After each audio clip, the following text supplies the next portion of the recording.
Right, morning.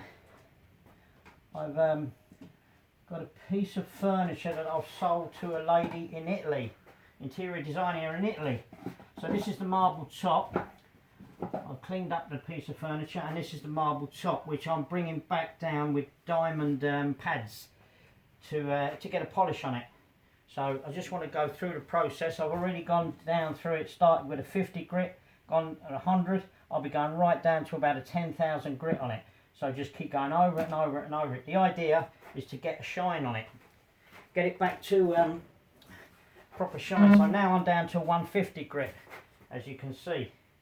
So we'll pop the 150 grit on there, like that, and drop of water. I normally do it in three sections. So I go from here to here, there to there, and there to there. 3 sections, just to clamps jumping at me and everything here. Under pressure for time as usual. So I just want to give you a quick idea how this is done. I'll be able to get this bit of marble back up to the way it looked when it originally came out of the factory. Now it was in a right mess, to be honest with you. A lot of old brown stains and acid stains. Marble can pick up stains very, very simple.